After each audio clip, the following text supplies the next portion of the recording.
बंदी छोड़ कबीर परमेश्वर जी की जय। बंदी छोड़ गरीबदास जी महाराज जी की जय। स्वामी रामदेवानंद जी गुरु महाराज जी की जय। सर्व संतों की जय, सर्व भक्तों की जय, धर्मी पुरुषों की जय। श्री काशी धाम की जय, श्री छुड़ानी धाम की जय, श्री कनौथा धाम की जय, श्री बरवाला धाम की जय। सत साहिब ग्रीव नमो नमो सतपुरुष को नमस्कार। गुरु की नहीं सुर नर मुनि जन साधुआं संतों सर्वदी नहीं। सतगुरु साहेब संत सब डंडो तुम प्रणाम। आगे पीछे मध्य हुए तिनको जा कुर्बान। नराकार निर्विषम काल जाल वैभंजनम निर्लेपम निज निर्गुणम अक्कलनु बेशुंदनम। सोहम सुरति समाप्तम सकल समाना निरतलय उज्ज्वल हिरंबर हरदमम बेपरवा अथा है वार पार नहीं मध्यतम। ग्रीव जो सुमरह सिद्ध होई गणनायक गलताना करो अनुग्रह सोई पारस पद परवाना। आदि गणेश मनाऊं गणनायक देवन देवा चरण कमल लो लाऊं आजंत करूं सेवा। परम शक्ति संगीतम ऋषि दाता सोई अवगत गुण अतीतम सत्य पुरुष निर्मोही। जगदम्बा जगदीशम मंगल रूप मुरारी तन मन अर्पण शीशम भक्ति मुक्ति भंडारी। सुर नर मुनि जन ध्यावे ब्रह्मा विष्णु महेशा शेष समुख गावे पूज्य आदि गणेशा। इंद्र कुबेर सरीखा वरुण धर्म राय ध्यावे समरस जीवन जी का मन इच्छा फल पावे। 33 कोटि अधारा ध्यावे से 88 उतरे भव जल पारा कट है यम की फांसी। 33 कोटि अधारा ध्यावे से 88 उतरे भव जल पारा कट है यम की फांसी। कर जोरूं विनती करूं धरूं चरण पर शीसे। गुरु जी राम देवानंद जी महाराज ने दियो नाम बख्शीश। कोटि कोटि सिजदा करूं कोटि कोटि प्रणाम। चरण कमल में राखियो मैं बांधी जाम गुलाम। कुत्ता तेरे दरबार का मोतिया मेरा नाम। गले प्रेम की जेवड़ी जाखे तो वहाँ जाऊं। तो करो तो बावड़ू दूर दूर करो तो जाऊं। जो राखो तो ही रहूं जो देवो सो खाऊं। जय इब के सतगुरु मिले सब दुख आखू रोए। चरणों ऊपर शीश धरूं कहूँ जो कहनी हो। कबीर साईं मिलेंगे पूछेंगे कुशलात। आद अंत की सब कहूँ अपने दिल की बात। गुरु जी तुम ना भूलियो चाहे लाख लोग मिल जाएं। हमसे तुमको बहुत है तुमसे हमको नहीं। तुमरे विसारे क्या बने किसकी शरण में जाऊं। शिव बिरंच मुनि नारदा तिनके हृदय न समाऊं।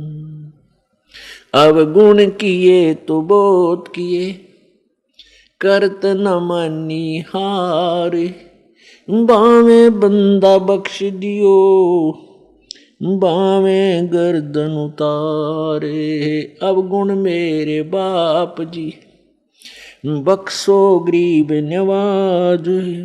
जो मैं पूत कपूत हूँ, बहुर पिता को लाजे। मैं अपराधी जन्म का, नक्सिक भरे विकार। तुम दाता दुख भंजना, मेरी करो संवारे। बंदे तू कर बंदगी, जय चावे दीदार। अवसर मानुष जन्म का, भाई मिले न बारंबार। मानुष जन्म पाए कर, नहीं रटे हरि नाम। जैसे कुआ जल बिना, बनवाया किस काम। कबीर नौबत आपनी, 10 दिन लेहो बजाए। ये परपटन ये गली, बहुर न देखो आए। कबीर जिन कै नौबत बाजती, मंगल बंदते बार। एक हरि के नाम बिना, वो गए जन्म सब हारे।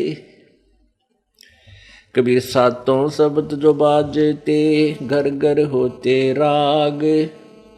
ते मंदिर खाली पड़े, इब बसन लागे काग। कबीर थोड़ा जीवना, मांडे बहुत मंडाण। सब ही उबा पंथ सिरिये, राव रंक सुल्तानी। कबीर एक दिन ऐसा होएगा, सबसे पड़े बिछोए। राजा राणा राव रंक, भाई सावधान क्यों न होवे। कबीर उजड़ खेड़े ठीकरी, गड़गड़ गए कुमार। वो रावण सरीखे चले गए, भाई लंका के सिकदार। कबीर ऊंचा दिसे धौल हरा, मांडी चीती पोल। एक हरि के नाम बिना, ये जम मारेगा रोल। कबीर ऊंचा मंदिर मैड़ियां, चूना कली ढुलाए। एक हरि के नाम बिना, भाई तद पर ले जावे।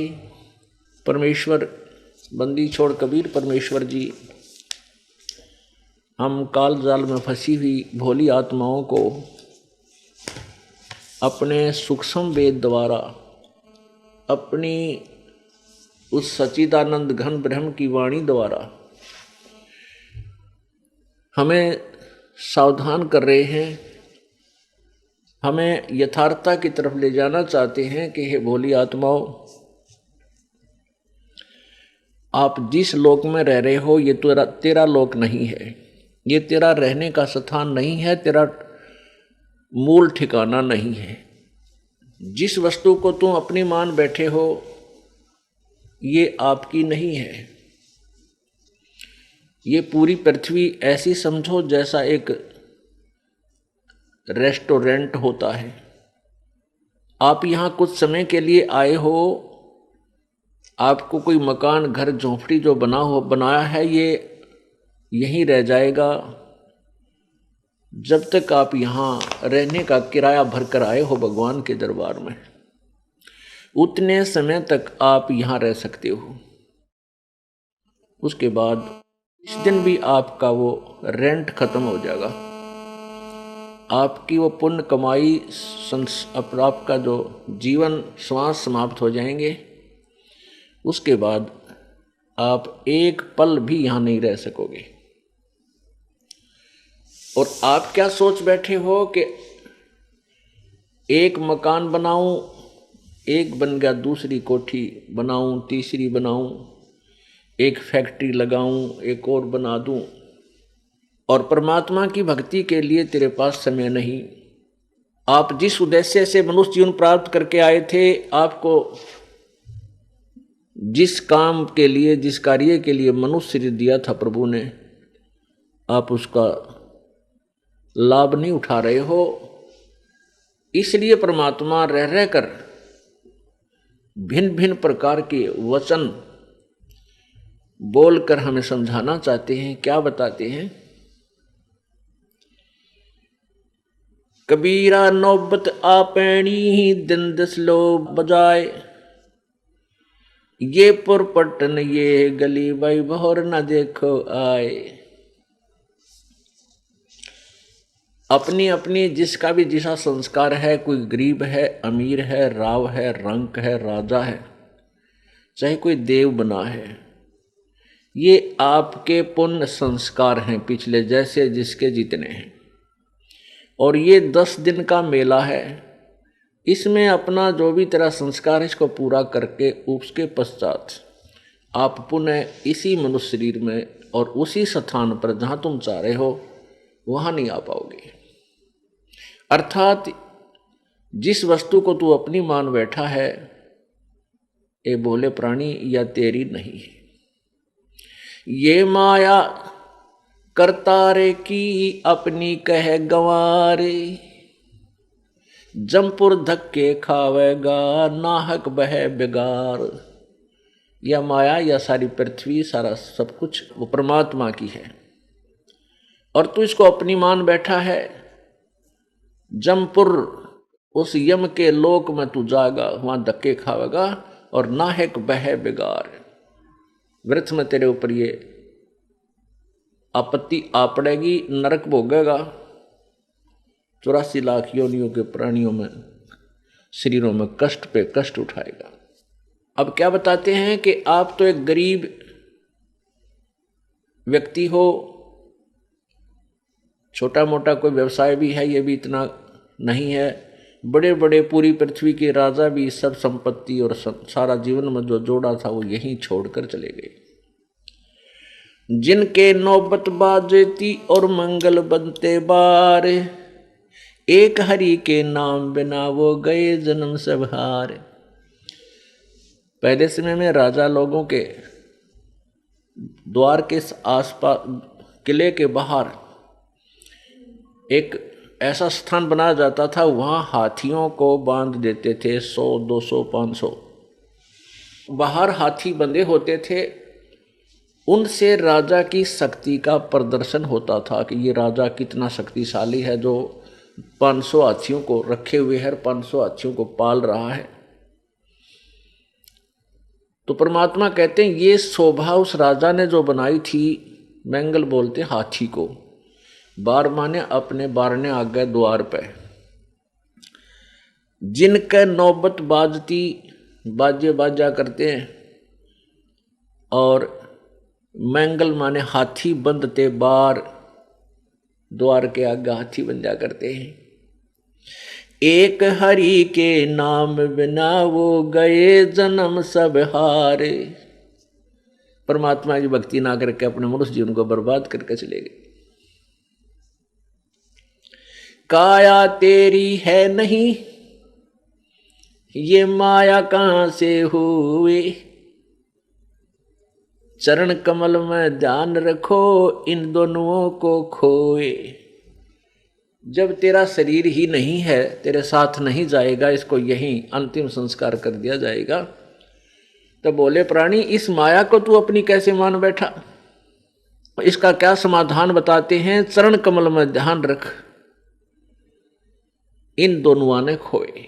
यानी अपने गुरुदेव ने जो तुझे मार्ग बताया है आत्म कल्याण का, उसी के आदेशानुसार अपना जीवन निर्वाह कर, जीवन सफर पर चल, फिर तेरा छुटकारा निश्चित हो जाएगा। सातों शब्द जो बाजते घर घर होते राग, वो मंदिर खाली पड़े इब बसन लगे काग। उन राजाओं के महलों में जहां पर बड़े मनोरंजन के कार्य हुआ करते थे,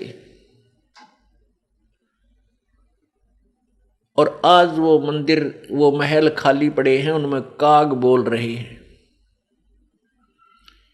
आपने देखा होगा जगह जगह गांव में, कुछ गांव में ऐसा है, कुछ नवाबों की पुरानी हवेलियां महल खंडर हुए पड़े हैं। लाल किला जिसको बनाने में पांडवों ने कितना मेहनत किया था, वो कहाँ गए पांडव, और वो किला यहीं पड़ा है। कबीरा थोड़ा जीवना ये मांडे बहुत मंडान, सभी उबा पंथ सरिये राव रंग सुल्तान। परमेश्वर कहते हैं कि जीवन तो तेरा सीमित है, कोई 10 वर्ष जीवा है, कोई 20 वर्ष, कोई 50 वर्ष, कोई 5 वर्ष, कोई 60 वर्ष, कोई मैक्सिमम 100 वर्ष ला ले। आज जो बुजुर्ग माई और बाई 70-80 वर्ष के हो चुके हैं, उनसे बात करके देखो कि आपके जीवन का अनुभव बताइए। आपको आज 80 वर्ष पूरे हो चुके हैं, आपको कैसा लगता है? कितना समय लगता है आपको? वो कहता है ऐसा लगा है जैसे कल की बात है। 80 वर्ष ऐसे चले गए चुटकी में। और शेष कितने जीवन की आशा है? 20 वर्ष और, यानी 100 वर्ष मैक्सिमम मानकर चले। और आशाएं कितनी हैं? मालगाड़ी में नहीं चले, इतनी इच्छाएं अभी शेष हैं। क्या कहते हैं? आया बुढ़ापा बैरी, पड़ी परिवार में ममता गैरी। आया बुढ़ापा बैरी, पड़ी परिवार में ममता गैरी। पोता ब्यालो या मन में रैरी, हेली करवा जो खड़ी, रहेली करवा जो खड़ी। हेर नर दोख दोख लुट गया आगी अंत घड़ी। बुढ़ापे में क्या सोचा है बुजुर्ग? देखो पोता पोती हुए पाछे बच्चे सारा कमांड संभाल लेते हैं और उसके पास कुछ नहीं रहता, केवल आशाएं इच्छाएं रह जाती हैं। तो क्या सोचता हो बूढ़ा कि भगवान पोता ब्याह लो, ये पोता मेरा ब्याह आ जाए मेरी आंखों के सामने, बस आनंद काया हो जाए, और एक हवेली बना दूं। वर्तमान के शब्दों में कोठी, एक कोठी और बना दूं। और उस बुढ़े की कोई सुने नहीं, ना बालक माने ना पोते सुने, पर उसकी अपनी वह सेक चिल्ली वाली कामना खत्म नहीं होती। तो जिसके पास भक्ति नहीं है, भगवान का नाम नहीं है, उसका बुढ़ापा उसके लिए दुश्मन, और जिसके पास भक्ति है उसके लिए उसका बुढ़ापा मित्र बन जाएगा। क्योंकि बच्चों को सलाह बड़े बुजुर्ग तब तक देते हैं जब तक वो खुद सोचन समझन योग्य नहीं होते। और ये भी हमें भगवान के तत्व ज्ञान से ये भी हमें पता चल जाता है कि इस बच्चे के भाग्य में जो है वही मिलेगा। ना तेरे चीचू करण तक वो कंपत्ति होगा और ना ही किसी और तरीके से। हाँ, तरीका एक है कि ये बच्चा तेरे वाला यदि भगवान से जुड़ जावे तो परमात्मा फिर इसकी आपत्तियों को हल्का करने लग जाएगा। ऐसा हो जाता है तो उसका तो बुढ़ापा कति स्वर्ग बन गया। ऐसा नहीं भी होता है, बच्चे नहीं भी मानते हैं, तो इस ज्ञान को आधार बना ले। अपनी भक्ति में बाधा नहीं आने दे।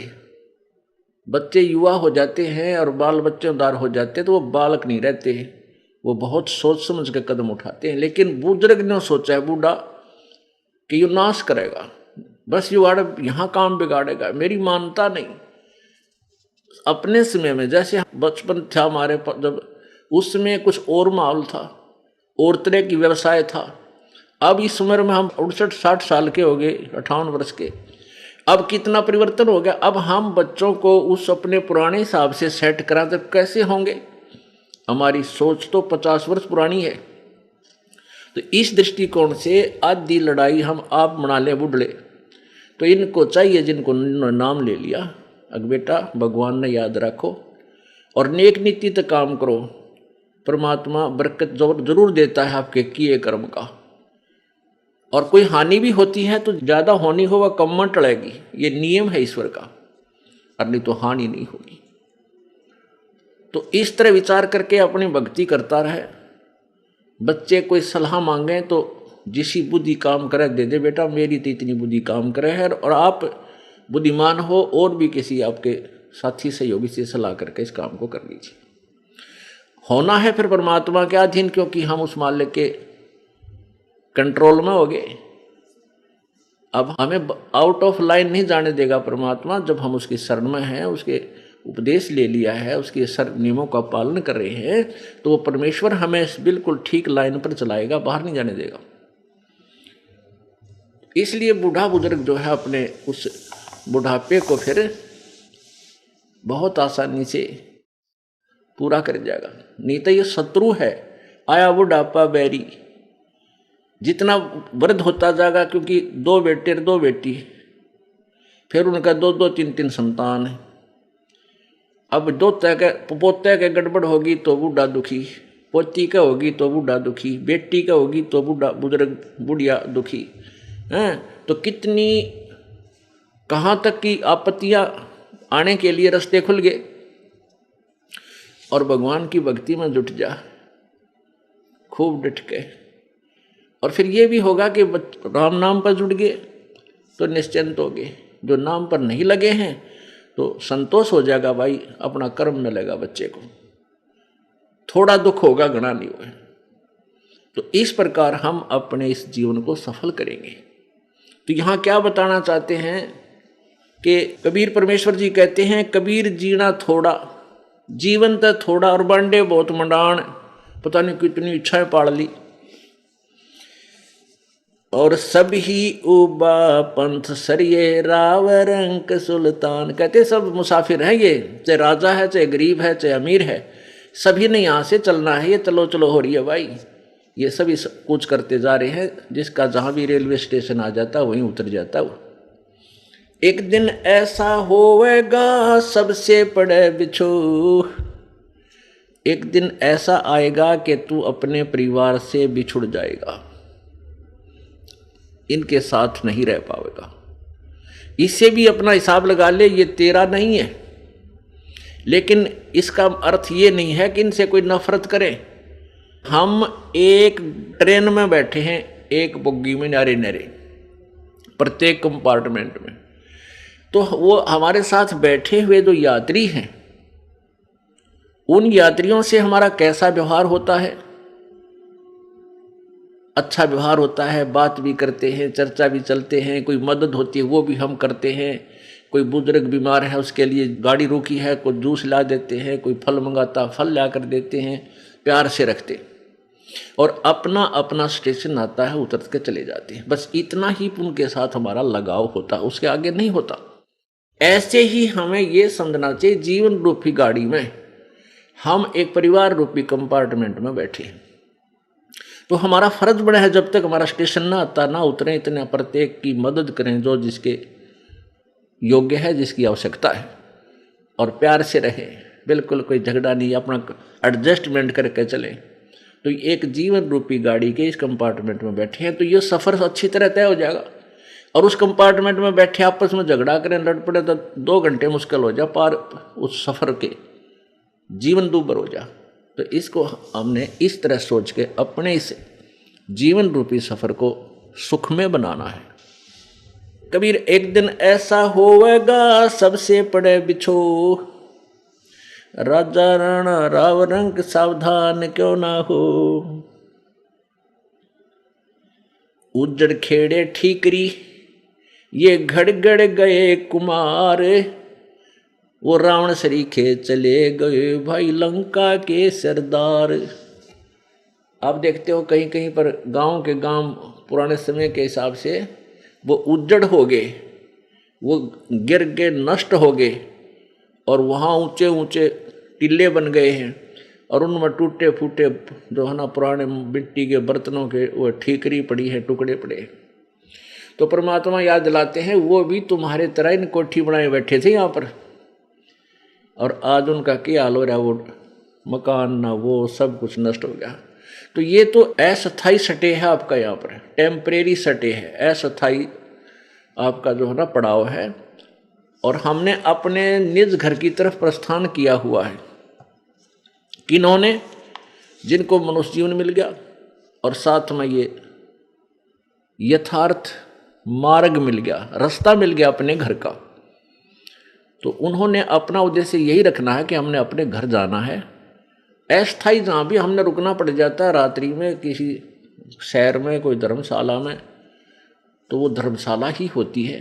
तो ये हमारी एक धर्मशाला है। जैसे इस जीवन की धर्मशाला, हमें ये क्षेत्र मिल गया, अपना ये घर है, लेकिन उद्देश्य क्या है कि हम घर जा रहे हैं, अपने सतलोक जाएंगे। ये तो धर्मशाला है, यानी एक होटल है, इसमें हम रुके हुए। इस तरह इस जीवन को आगे चलाना है। ये बिल्कुल ये बातें कहने सुनने की नहीं है, ये कर पाड़न की है। इनको अपनी पल्ला गांठ में बना लो, विशेष डायरी में नोट कर ले, और दूसरे तीसरे दिन एक बार न पढ़ ले।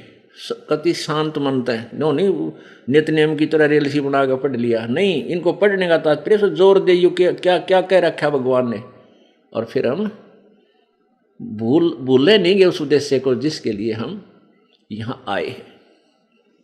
ऊंचा दिस है धौलहरा मांडी चीती पोल, एक हरि के नाम बिना यो जम मारेगा रोल। रोल मारना माने धोखा देना। परमात्मा कहते हैं कि आप जी ने क्या किया, बढ़िया मकान बना लिया, बड़े सुंदर चित्रकारी कर दी, वेल प्लास्टर कर दिया, चिप्स बना लिया, मार्बल लगा दिया है, और इसने देख देख कर काख चौड़ी करके चलता है, कोठी वाला है। कहते हैं यो काल तेरी रोल मार रहा है, तुझे धोखा दे रहा है कि यह तेरी कोठी है, बोले आदमी भक्ति कर और पीछा छुटा ले। ये तो एक घोंसला है कुछ समय टाइम पास करने का। अब कैसे अपना मन कैसे बनावे, परमात्मा कहते हैं पक्षी घाला आलना तरवर छाया देख, गर्भ योनि के कारण मन में किया विवेक। कि एक पक्षी ने घोंसला बनाया, किस उद्देश्य से, कि उसमें बच्चे पैदा करूंगा, और जब वो बच्चे पैदा हो गए, अंडे हो गए, फिर वो बच्चे बन गए, घोंसला कीता वो आप सैर सपट्टे में। तो ये मकान क्या है, ये तो एक घोंसला है अपने इस भक्ति रूपी बच्चों को अपना पूरा करके यहाँ से चलेंगे। परमात्मा कहते हैं कि आपकी भावना कैसी होनी चाहिए इस मकान, घर, कोठी और यहाँ की संपत्ति में। जैसे पक्षी बन रम्या और संध्या ले विश्राम, प्रात समय उड़ जात है सो कहिए नी काम। जैसे पक्षी सारा दिन वन में मस्ती मारता है, इधर उधर दौड़ता है, फल फ्रूट खाता है, और शाम हो जाती है, संध्या हो जाती है, किसी वृक्ष पर बैठ जाता है और रात पूरी करी, सुबह उठकर चला जाता है। उस वृक्ष से उसका कोई लिंक नहीं, रात रात काटनी थी। तो ये आपका एक जीवन जो है समझ लो एक रात्रि है। आपने यहाँ अपनी या रात पूरी करनी है, सुबह उठते ही। सुबह कब होगा, जब जीवन छूट जाएगा, तो फिर चले जाएंगे यहाँ, इधर ध्यान नहीं रहेगा, हमारी इच्छा नहीं। इच्छा कब ना रहेगी, उस समय नहीं रहेगी जब हमें अपना अगले ठिकाने का 100% विश्वास हो जाएगा कि जो साधना जो भक्ति में कर रहा हूँ ये मुझे वहाँ स्थान देगी। फिर इधर झांक कर नहीं देखेंगे, चाहे 6 कोठी हो तेरी, इसमें इच्छा नहीं रहेगी। ये एक विधि है परमात्मा के पास जाने की। और जब तक इच्छा मरेगी नहीं, पार तो नहीं हो सकते, लेकिन जैसी भक्ति आपने कर्म किए इनका फल अवश्य मिलेगा। तो वो फल जैसे आप भक्ति कर रहे हो ठीक ढंग से लगे भी हो और इच्छा मरी नहीं, अंत समय में या जैसे भी आप भावना जरूर रहेगी। ये तो पहले मर के देखना पड़ेगा हमने। कैसे मर के देखना पड़ेगा, जीवित मर के। जीवित कैसे मरना है, जैसे आप काम छोड़, आप यहाँ आते हो भक्ति परमात्मा की सत्संग सुनने के लिए, तो एक विचार बनावे मन में कि इस जीवन का सफर, इस जीवन का एंड, अंत ना जाने कहाँ हो जा। परमात्मा की वाणी है कबीरा कहाँ गर्भियो, ये काल गह कर केश, ना जाने कित मारेगा तुझे के घर के परदेश। इस बात ने याद रखे कि ना जाने ये काल तेरे बाल पकड़ के खींच कर ले जाएगा, और ना बेरा कित मारेगा परदेश में या घर मरेगा, नो बिना बेरा तेरी मृत्यु कहाँ होगी। अब बहुत से उदाहरण हैं, उनको याद करके डर लगना चाहिए भगत को। अब ताजे ताजे उदाहरण बहुत हैं इस तरह की जो मृत्यु होती है। हरियाणा के 2 कैबिनेट मिनिस्टर थे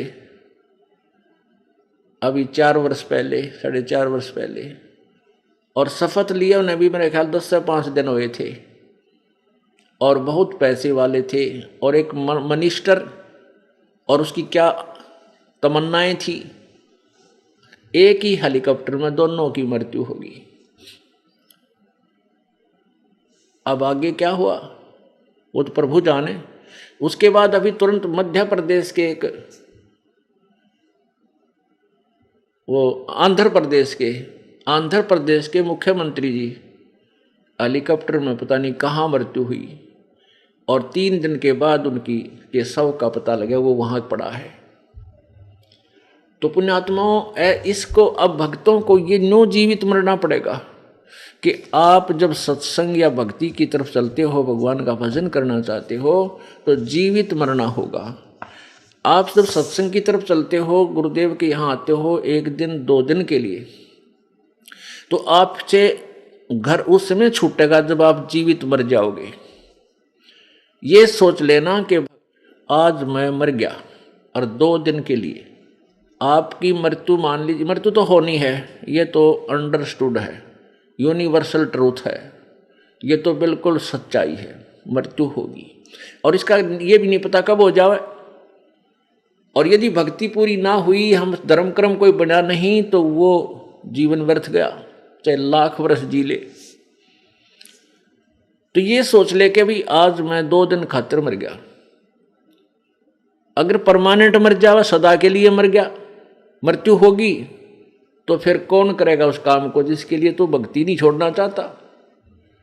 ये सोचता है कि मेरा कार्य बिगड़ जाएगा, मुझे हानि हो जाएगी, और परमानेंट मर गया, फिर क्या होगा? फिर तो उसको आके संभाल ही नहीं सकता। 2 दिन के लिए मर ले, अब मर गया मतलब भाई चलो, चाहे कुछ भी नुकसान हो पीछे, और वापस आकर के उस नुकसान जो हो, वैसे तो परमात्मा नहीं होने दिया करते। जब दृढ़ विश्वास होगा, आप खड़े हो जाएंगे, आपके घर का सारे काम को संभालेंगे।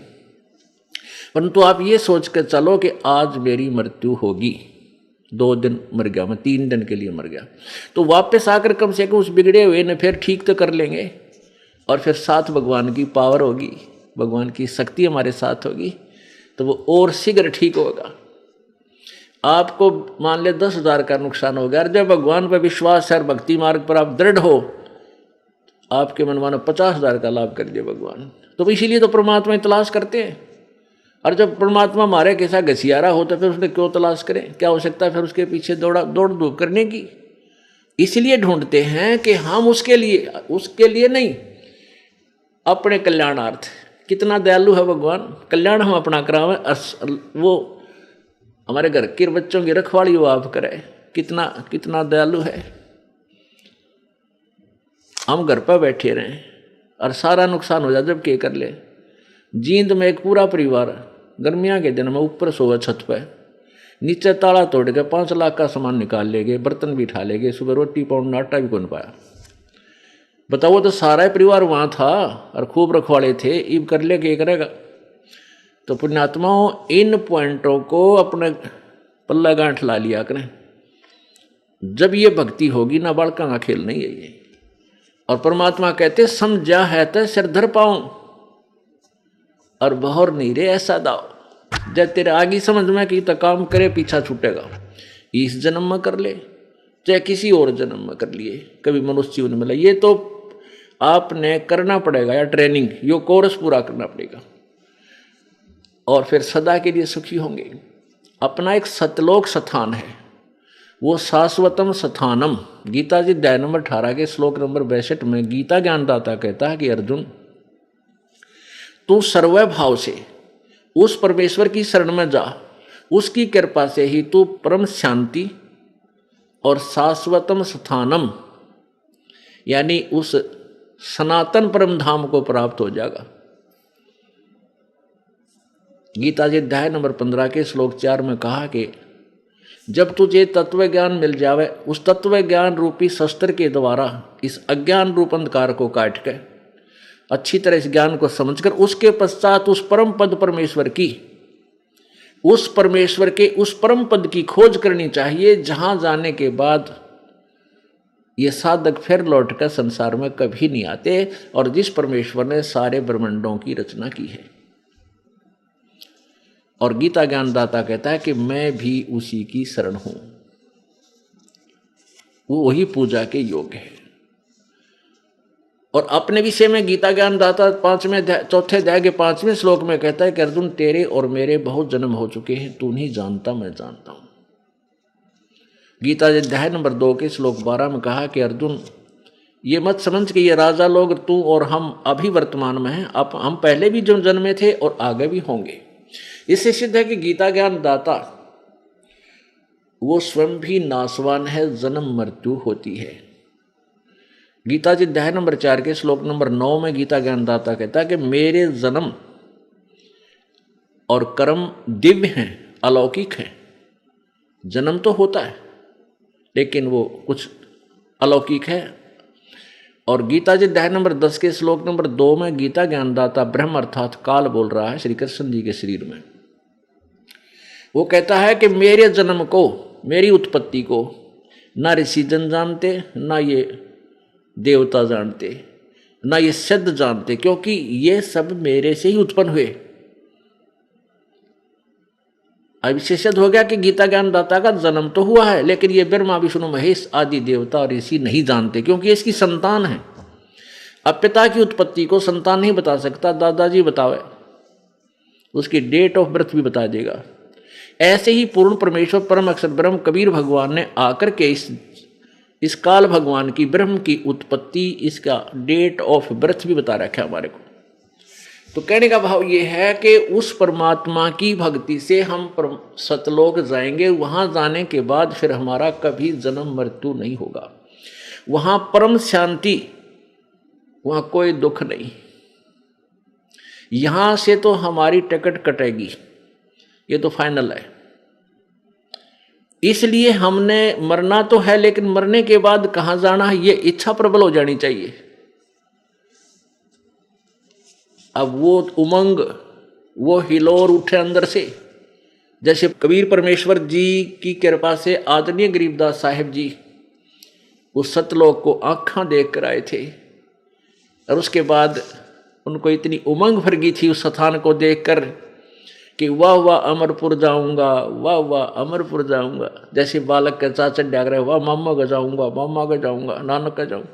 तो ऐसी उमंग भर जानी चाहिए हमारे अंदर के सचमुच वहां इतना सुख होगा। अब जैसे पुण्यात्मा हो, जब आप भक्ति कर रहे हो, पुण्यदान कर रहे हो, तो मृत्यु होगी, धोखा सा ना लगे। मृत्यु तो होगी, जबरदस्ती होगी, ना चाहोगे तो भी होगी। लेकिन उस समय ये बात याद आ जाएगी कि खाली ना चले, कुछ तो बना भगवान।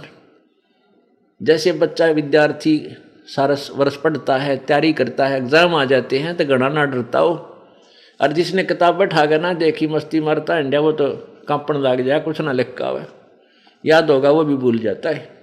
तो ऐसे हम अब भक्ति आप जी कर रहे हो, ये व्यर्थ नहीं जाएगी, नहीं तो फिर भगवान के सारे शास्त्र फेल हो जाएंगे। लेकिन यदि आप मर्यादा में रहते हुए सद्भक्ति करते रहोगे तो ये फल आपको मिलेगा जो परमात्मा ने बता रखा है, इसको कोई टाल नहीं सकता।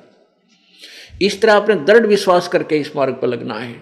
संसार कुछ भी कहे, वो तो जनता बोली है, उसको पता नहीं, ज्ञान नहीं, वो तो आपके विषय में कुछ भी बोल सकते हैं। ना उनका दुख माने और ना उनका कहने तक अपने मार्ग से विचलित हो, इतनी बात याद अवश्य रखें। और कोशिश हो कि उनको भी इस मार्ग पर लाने की चेष्टा करो। वो भी आप ही के भाई बहन, सतलोक से आए हुए एक ही पिता की संतान है। हमारा कोई शत्रु नहीं है, कोई भी शत्रु नहीं है। और कोई भी आपके साथ कोई 19-21 कर रहा है तो वो काल करवा रहा है आपको अशांत करने के लिए।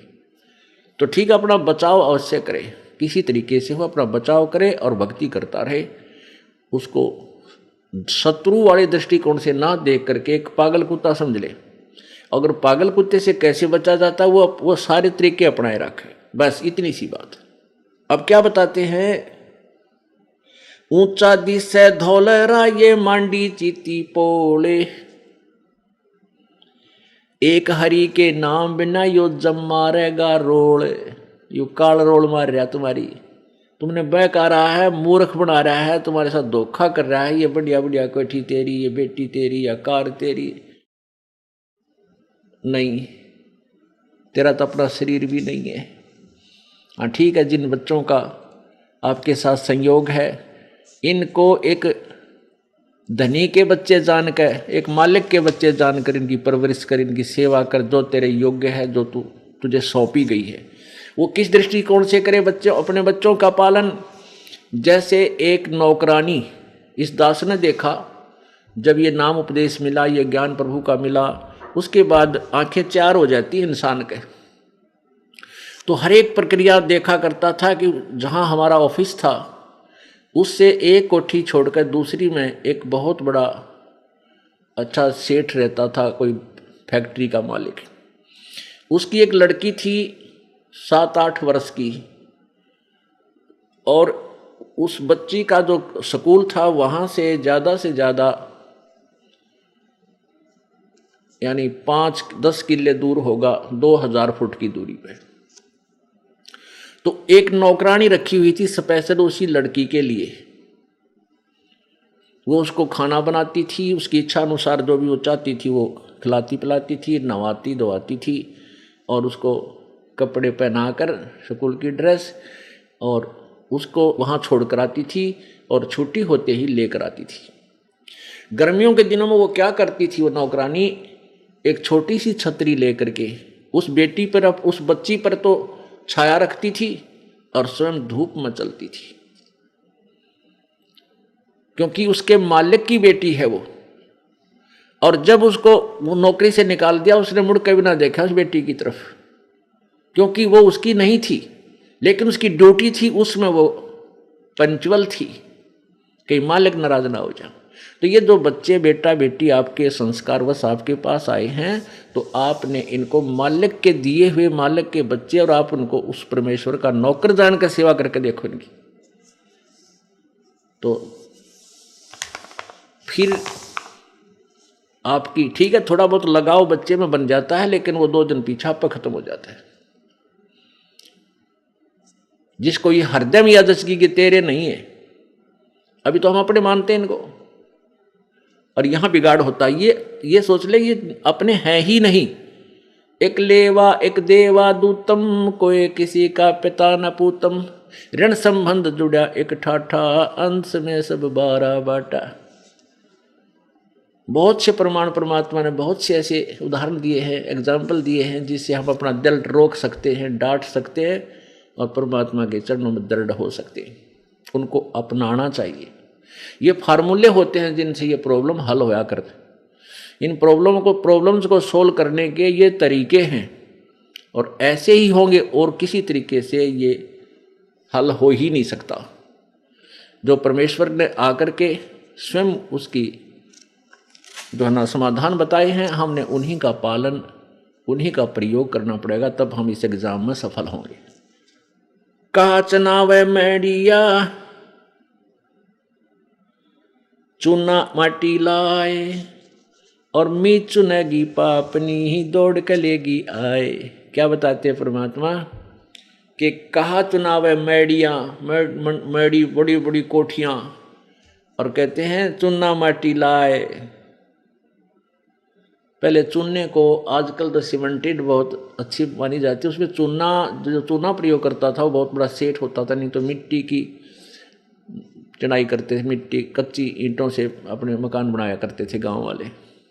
तो बहुत बड़े सेठ को परमात्मा कह रहे हैं कि कहाँ चुनावे मैडियाँ, बड़े बड़े महल, और चूना माटी लाए, और मौत चुनेगी पापनी, मैं मौत तुझे चुनेगी एक दिन आके चुगलेगी और दौड़ के लेगी आए। ये मैड इतनी बढ़ती बढ़ती रह जाएंगी। रोहतक के अंदर एक बहुत बड़ा सेठ था, उसने एक मार्केट बनानी चाहिए।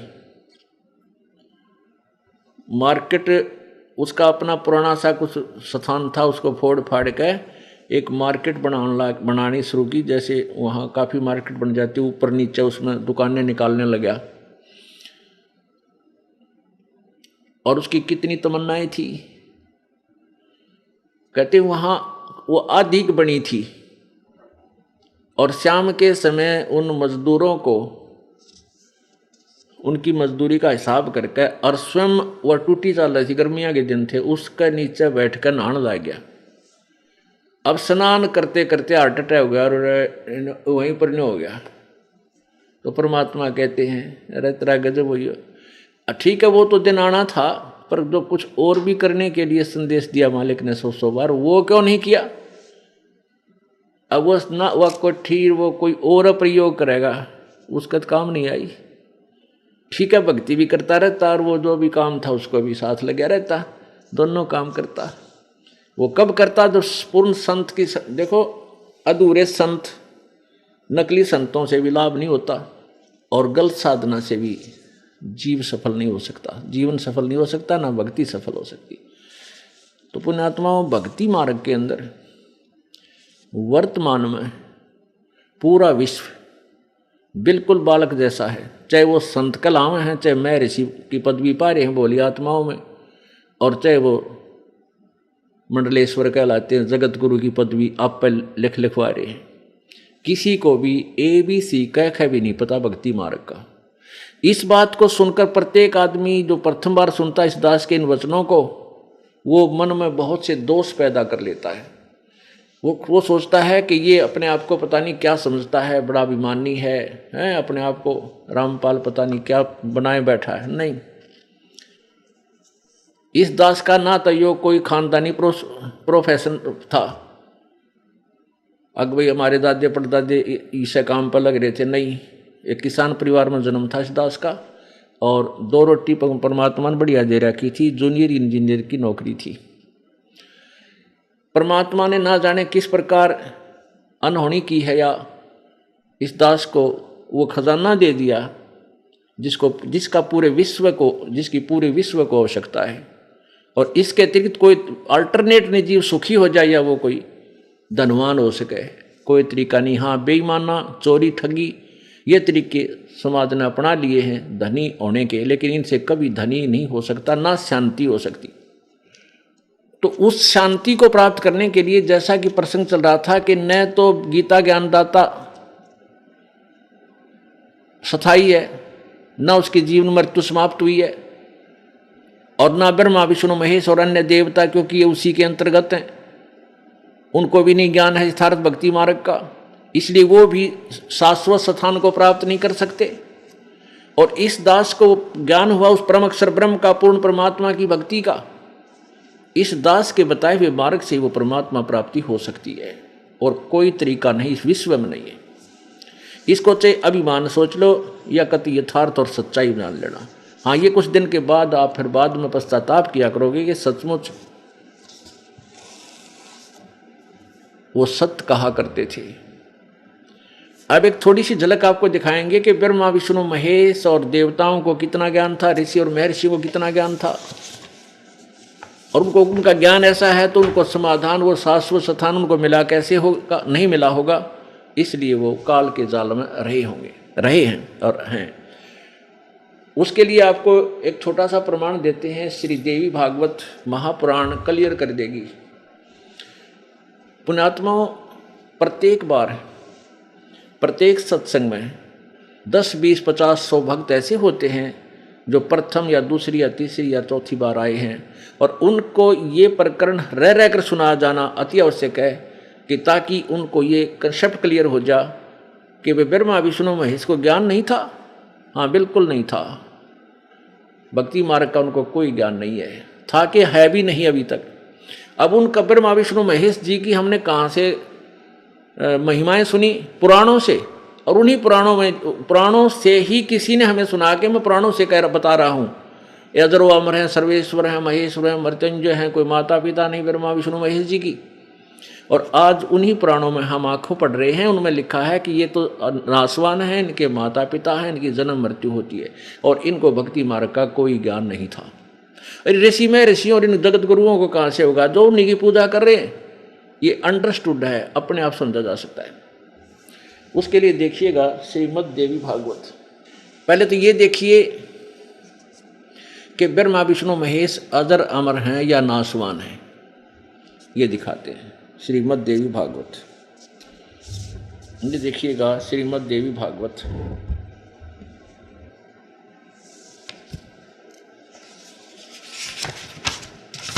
श्रीमद् देवी भागवत।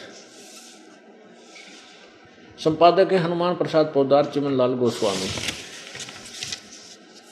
कहाँ से प्रकाशित है? प्रकाशक एवं मुद्रक हैं गीता प्रेस गोरखपुर, गोविंद भवन कार्यालय कोलकाता का संस्थान। अब इसके 123 पृष्ठ पर यह क्लियर हो जाएगा कि ये नासवान है ब्रह्मा विष्णु महेश जी, अविनाशी नहीं है। ये देखिए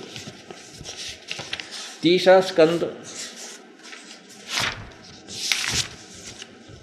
ये है स्कंद तीसरा और संक्षिप्त देवी भागवत। इसके प्रश्न नंबर 123 पर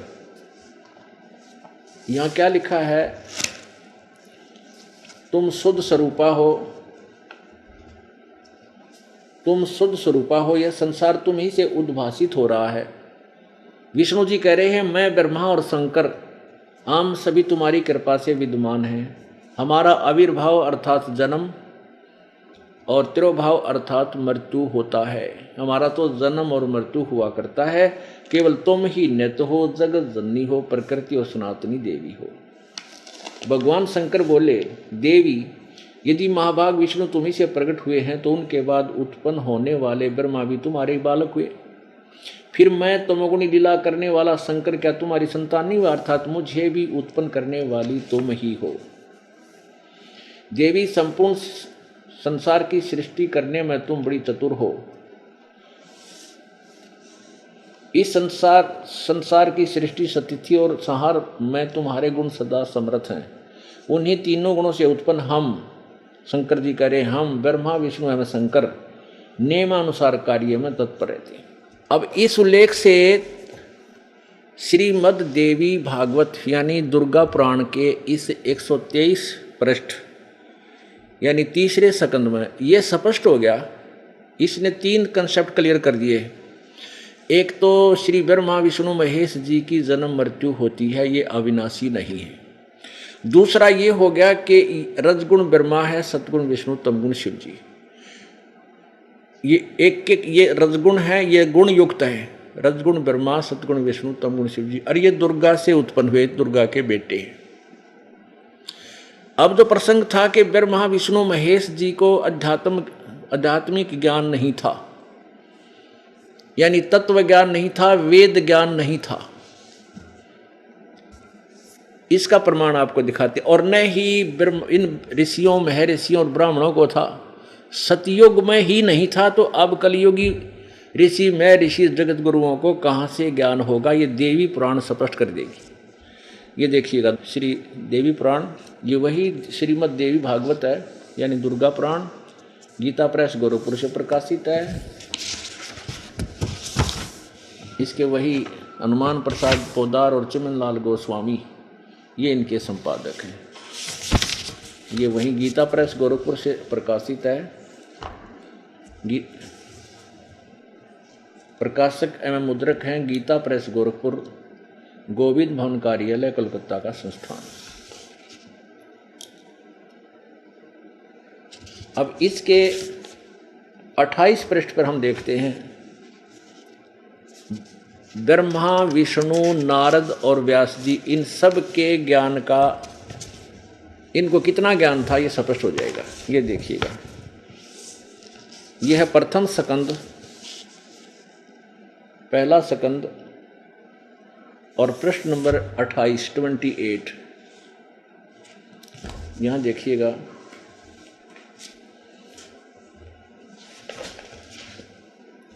नारद जी ने कहा,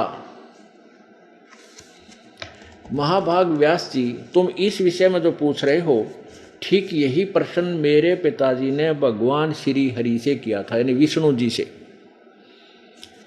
देवाधिदेव भगवान जगत के स्वामी हैं, लक्ष्मी जी उनकी सेवा में उपस्थित रहती हैं, दिव्य कौस्तुमणि उनकी शोभा बढ़ाती है, वे शंख चक्र गदा लिए रहते हैं, पीताम्बर धारण करते हैं, 4 भुजाएं हैं, वक्षस्थल पर श्री वत्स का चिन्ह चमकता रहता है, वे चराचर जगत के आश्रय दाता हैं।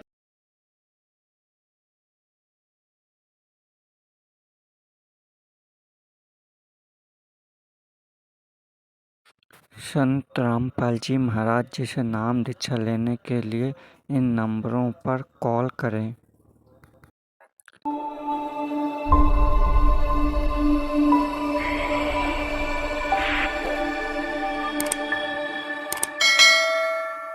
सत्य साहिब जी।